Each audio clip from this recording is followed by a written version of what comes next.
Hi, my name is Sharika, and I'm going to be talking to you today about things that you can do to get a job. I know getting a job and thinking about getting a job could be overwhelming, especially if you have a background. But with persistence and hard work, you can be successful at your job search. What it's going to take for you to be motivated and to be successful is to first get organized. So I'm going to talk to you about some things that you can do to get organized. First thing first is you want to know your background. Know what's on your background and what you can get expunged. Now, keep in mind, you cannot get felonies expunged. However, there are things that you may not think that you can get expunged that can be expunged. So that you want to clean up your record as much as possible so that when you're talking to employers, you know how to handle and you're ready and prepared to have that conversation in the time when it arises, because it's going to come up. It's going to be there, and so you want to eliminate as much as possible so that it doesn't seem so overwhelming. If you are not sure how to go about an expungement, you can go to our website and click on quick links and or get a live chat with us and we will answer your questions. There are many organizations out there that are helping with expungement. So the resources are there, the help is there. You just simply have to ask.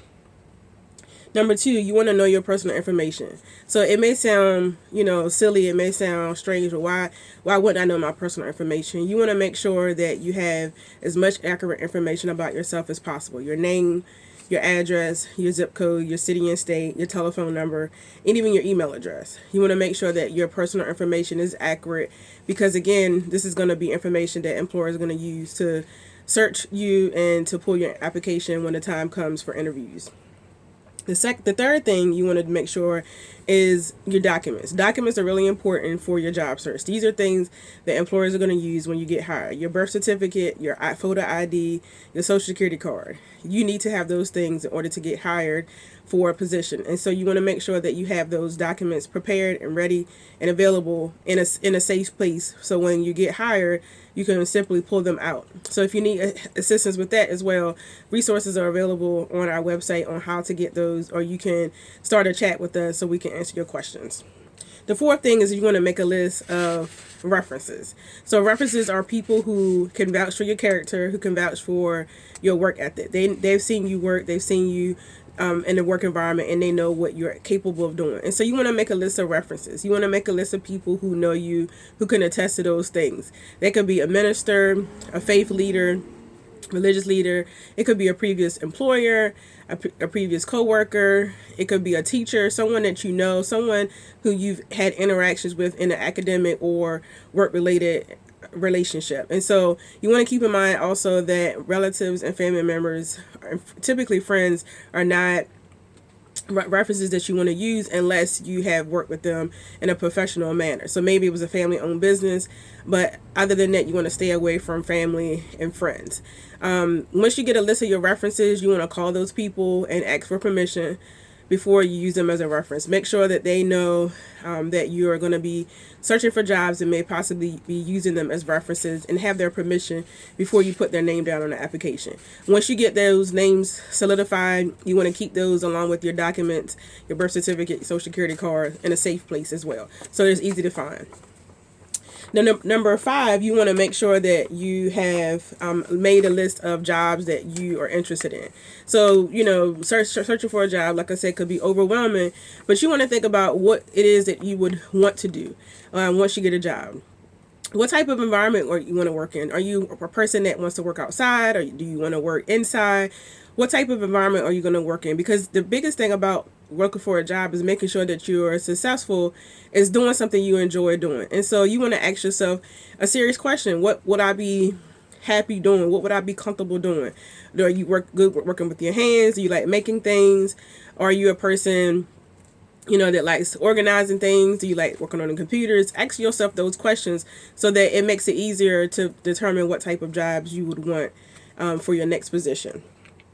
And then keep those things, handy. Even volunteer work is an opportunity for you to use information for your application.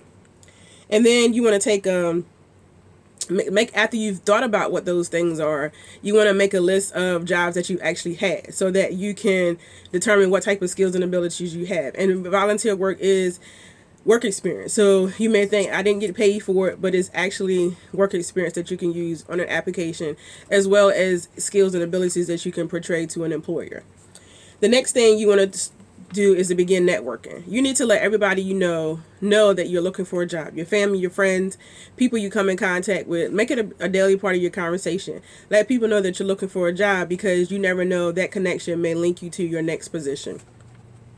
And so after you've done those things, you want to start, we're on number 8, you want to start applying for jobs. Because again, you've gotten your information together, you've gotten those things together, you want to begin to apply for jobs. So, as you begin to do that, you want to realize that it's a numbers game. The biggest thing is to be prepared, because when we say a numbers game, what we mean is that, a lot of people are applying for jobs, and from all walks of life, all types of backgrounds. The competition is there, and many people are applying for jobs just like you. And so you want to be prepared.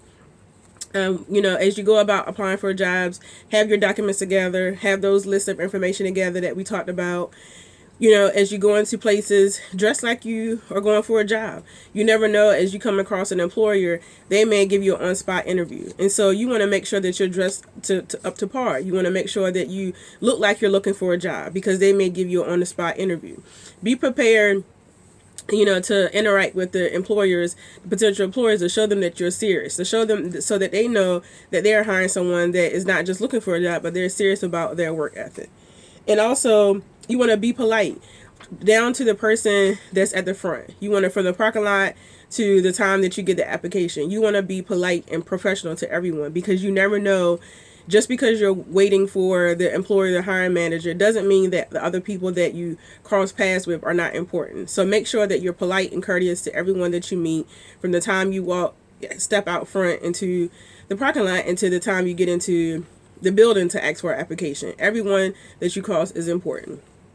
And then, as you begin to apply for your jobs, just be patient, be prepared. Take those things and organize, and just keep going. Don't get discouraged. It's gonna, be overwhelming, but don't get discouraged. Be encouraged that what your efforts are going towards is going to pan out and be successful. And so be on the lookout for other videos on how to prepare for an interview and how to ask the big question.